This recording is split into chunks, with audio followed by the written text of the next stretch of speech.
Visakha steel plant భూ నిర్వాసితులపై ప్రభుత్వం ఉక్కు పాదం మోపుతోంది. వంట వార్పు కార్యక్రమాన్ని పోలీసులు భగ్నం చేశారు. స్టీల్ ప్లాంట్ వద్ద భారీగా మోహరించారు. పోలీసులు ఆందోళనకారుల మధ్య వాగ్వాదం జరిగింది. ఆందోళనకారులకు మద్దతు ఇవ్వడానికి వెళ్తున్న వారిని అడ్డుకుంటున్నారు. పోలీసుల తీరుపై స్టీల్ ప్లాంట్ భూ నిర్వాసితులు తీవ్ర ఆగ్రహం వ్యక్తం చేశారు.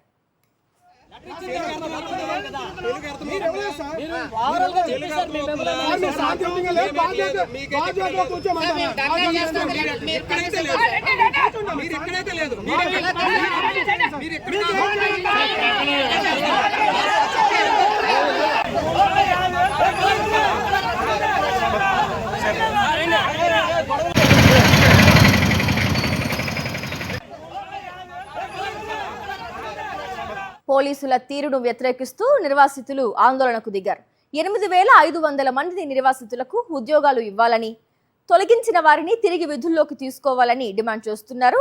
కూటమి ప్రభుత్వం తమను నమ్మించి మోసం చేసిందని ఆగ్రహం వ్యక్తం చేస్తున్నారు.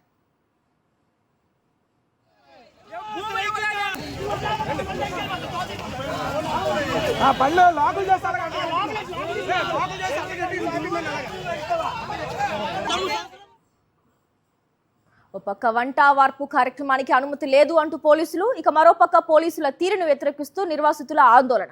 అంశానికి సంబంధించి పూర్తి డీటెయిల్స్ అందించేందుకు మా కరెస్పాండెంట్ అనిల్ అందుబాటులో ఉన్నారు. అనిల్, విశాఖ ఉక్కు పరిశ్రమ కోసం భూములు ధారాదత్తం చేసినటువంటి భూ నిర్వాసితులు ఇప్పుడు అన్నమో రామచంద్రాన్ని రోధించాల్సినటువంటి దుస్థితి నెలకొంది. ఎందుకంటే ఉదార స్వభావంతో పరిశ్రమ కోసం, ప్రాంతీయ అభివృద్ధి కోసం భూములు ఇచ్చినటువంటి రైతులు పూర్తిగా స్టీల్ ప్లాంట్ యాజమాన్యంతో పాటు రైతులను ప్రభుత్వం మోసం చేసిందని ఆగ్రహాన్ని వ్యక్తం చేస్తూ పూర్తిగా 8,500 మంది ఇంకా నిర్వాసితులు ఆర్కాడ్ హోల్డర్స్ ఉన్నారు. వారికి ఉపాధి కల్పించలేదు.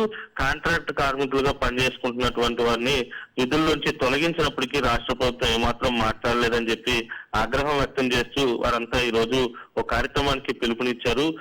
ఏదైతే స్మృత్యాంజలి వద్ద వంట వార్పు కార్యక్రమాన్ని నిర్వహించాలని చెప్పి అనుమతి కోరారు. పూర్తిగా పోలీసులు అనుమతిని నిరాకరించడంతో పాటు అక్కడికి వచ్చేటువంటి భూ నిర్వాసితులను, అలాగే స్టీల్ ప్లాంట్ కార్మిక సంఘాల నేతలను అడ్డుకునేటువంటి ప్రయత్నం చేస్తున్నారు. ఎక్కడికక్కడ వారు చేస్తున్నటువంటి పోరాటాన్ని భగ్నం చేస్తున్నారు పోలీసులు. స్టీల్ ప్లాంట్ మొత్తంలో పెద్ద ఎత్తున పోలీసులు మోహరించారు. ఉదయం నుంచి కూడా అక్కడ ఒక రకమైనటువంటి ఆందోళనకర వాతావరణం కనిపిస్తుంది. ఆటోల్లో వెళ్లేవారిని, లేకపోతే 2 వీలర్స్ పై వెళ్లే వాళ్ళని కూడా ఆపి వారిని వివరాలు అడిగి తెలుసుకుంటున్నటువంటి పరిస్థితి. గతంలో దాదాపు స్టీల్ ప్లాంట్ ప్రైవేటీకరణ ప్రకటన వెలువడిన తర్వాత ఎన్ని పోరాటాలు చేసినప్పటికీ అప్పుడున్నటువంటి వైఎస్ఆర్ కాంగ్రెస్ పార్టీ ప్రభుత్వం పూర్తిగా కార్మికుల పక్షాన నిలబడింది. కార్మికులతో కలిసి పోరాటాలు కూడా చేసింది. ఇప్పుడున్నటువంటి కూటమి ప్రభుత్వం స్టీల్ ప్లాంట్ ను కాపాడుతామని చెప్పి అధికారంలోకి వచ్చిన తర్వాత కార్మికులు వారి పోరాటాలు వారు చేసుకుంటున్నప్పటికీ వారిని పూర్తిగా అణిచివేసేటువంటి ప్రయత్నం చేస్తుంది. ఉక్కు పోరాటాన్ని ఉక్కు పాదంతో అణిచేస్తుంది అనేది స్పష్టంగా అర్థమవుతుంది. కోర్మన్ పాలనలో ఉన్నటువంటి పోరాట కమిటీ టెంటర్ను కూడా పీకింగ్ చేసినటువంటి కూటమి ప్రభుత్వం ఇప్పుడు నిర్వాసితులు చేస్తున్నటువంటి పోరాటాన్ని కూడా పూర్తిగా అడ్డుకుంటుంది, అణచివేసేటువంటి ప్రయత్నం చేస్తుంది. దీని పట్ల కార్మిక సంఘాలతో పాటు స్థానికంగా ఉన్నటువంటి నిర్వాసిత నాయకులందరూ కూడా తీవ్ర ఆగ్రహాన్ని వ్యక్తం చేస్తున్నారు. కూటమి నాయకులు ఎంత జరుగుతున్నా ఎందుకు మాట్లాడడం లేదని దాదాపు 14 నెలల నుంచి ఉపాధి లేకుండా ఇటు కాంట్రాక్ట్ కార్మికులు గాని, నిర్వాసితులు గాని తీవ్రమైనటువంటి ఇబ్బందులకు లోనవుతున్నారు. వారికి పోషణ కూడా ఇబ్బందికరంగా ఉన్నటువంటి నేపథ్యం. అలాంటి పరిస్థితుల్లో కూడా ఉపాధి కోసం ప్రశ్నిస్తున్న ప్రభుత్వం ఏమాత్రం పట్టించుకోవడం లేదు. అసలు పూర్తిగా భూ నిర్వాసితులను, కాంట్రాక్ట్ కార్మికులను, స్టీల్ ప్లాంట్ కోసం భూములు ఇచ్చిన రైతులను ప్రభుత్వం గాలికి వదిలేసి వ్యవహరిస్తుందని ఆరోపిస్తున్నారు. థాంక్యూ అనిల్.